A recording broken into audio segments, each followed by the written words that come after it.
Yo, thank you for joining. I really appreciate it again. Subscribe to the channel, hit it with a thumbs up, and of course, like it. And let's get to it. Comment down below and let me know what you think after you listen to this. Former President Donald Trump's chances of securing an electoral college victory in the upcoming November election have improved following a poll showing Trump leading in Michigan. A JL Partners model showed Trump with an advantage over Vice President Kamala Harris, giving Trump a 58.8% chance of winning the Electoral College compared to Harris' 41.1%. After a Michigan poll released on Thursdays by Michigan news source and MIRS showed him leading in the Great Lakes state. Previous polling by the New York Times and Siena College revealed Harris and Trump locked in a close race in the key battleground of Michigan as well. Things continue to move against Harris. Trump's win probability has increased by another 2 points since last week. The win probability gap has now widened to nearly 18 points, Cullen Hunter, data scientist at J. Partners, said, according to Daily Mail. The fact that Michigan has moved into the Trump's camp is significant and a major blow to the Harris campaign. New polls this week may temper this increasingly good news for Trump, Hunter said. The model used by JL Partners analyzes the latest polling data or 80 years of election results and economic statistics to project electoral college odds for each candidate. In forecasts that Harris stands a significantly higher likelihood of securing the popular vote, consistent with the Democratic Party's performance in 7 of the last 8 elections. Trump trails Harris by just 0.5% in Michigan in the real clear polling average.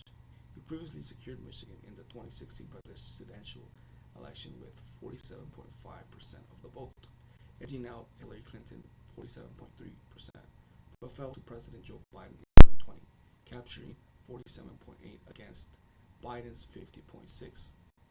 270 to win reported. The Harris and Trump campaigns did not immediately respond to the Daily Caller News Foundation's request for comment. All content created by the Daily Caller News Foundation, an independent and nonpartisan news wire service, is available without charge to any legitimate news publisher that can provide a large audience.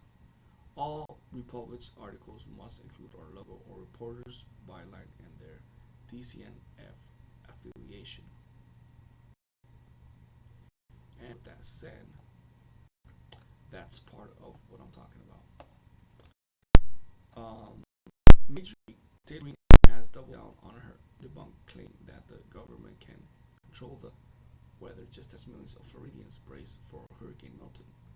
The Republican from Georgia claimed last week that they can control the weather after Hurricane Helen killed more than 2,000 people, 2,000 people in her state and more than 230 across the U.S. Well, she did not clarify how or who they was at the time. Joe Biden said the idea that federal government controlled the weather was beyond ridiculous.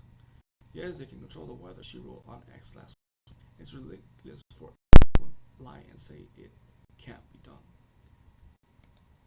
Then on Wednesday, Green posted a follow-up to her initial claim to clarify. Everyone keeps asking who is they?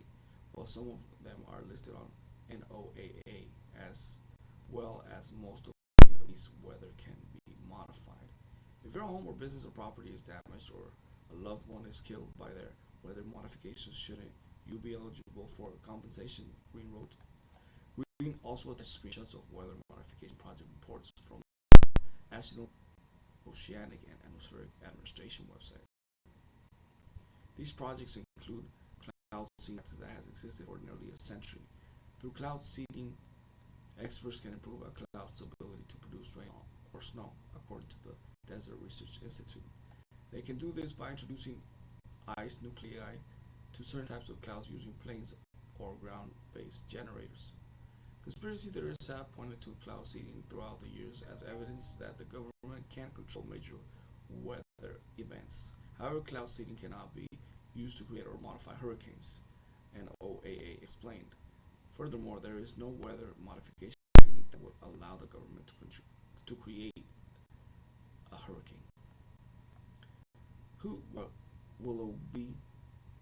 Florida International University, who previously headed up NOAA's Hurricane Research Division, said hurricane modification is not possible because hurricanes are chemically simple air and water vapor. Introduction of catalysts is unpromising. The energy involved in atmospheric dynamics is primarily low-grade heat energy, but the amount of it is immense in terms of human scales.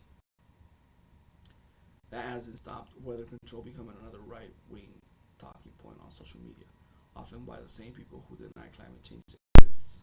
Alex Jones, a right-wing conspiracy theorist who falsely claimed the 2012 Sandy Hook shooting was a hoax, amplified Green's false claims that the government can control the weather. Bottom line, the federal government could have killed the storm in the Gulf of Mexico, Jones wrote on X.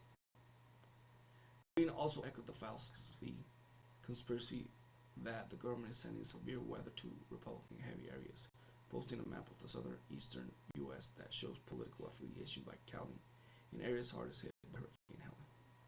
This is a map of Hurricane Helen affected areas with an overlay of electoral map by political parties shows how hurricane devastation could affect the election. Green wrote on October 3rd. The Independent has contacted Greens for a comment. These aren't the only conspiracy theories making the rounds in the wake of Hurricane Helen. Online rumors have spread that the government geoengineered Hurricane Helen to seize control of lithium deposits in Chimney Rock, North Carolina, which was devastated by the storm. Congressman Chuck Edwards, who represented Chimney Rock's district, even had to release a statement debunking the claim. Hurricane Helen was not geoengineered by the government to seize the excess lithium deposits in Chimney Rock, Edwards wrote in a statement on Tuesday. Nobody can control the weather. Charles Conrad, director of the National Oceanic and Atmospheric Administration Southeast Regional Climate Center, has confirmed that no one has the technology or ability to geoengineer a hurricane. Current geoengineering technology can serve as a large-scale intervention to mitigate the negative consequences of naturally occurring weather phenomena, but it cannot be used to create or manipulate hurricanes, he added. Conspiracies are also circulating about Hurricane Milton, a dangerous Category 4 storm that is said to devastate parts of Florida when it makes landfall on Wednesday night. The Federal Emergency Management Agency has debunked many of the falsehoods on its website. These conspiracies include the false claim that Florida is blocking people in the state to prevent evacuations. FEMA is not blockading people in Florida and preventing evacuations, the agency wrote on a website. FEMA does not control traffic flow or conduct traffic stops, which are handled by local authorities. This is a harmful rumor that can put lives in danger. The Independent is the world's most free-thinking news brand, providing global news. Again, thank you for joining. I really appreciate it. And with that said, we have grown a huge global readership of independent-minded people. Our mission making change happen has never been as important as it is today. Anyways, thank you for joining. I really appreciate it. With that said, hit it with a thumbs up, smash it, and of course, comment down below what you think, and of course, subscribe to the channel. Thank you for joining, and of course, until next time.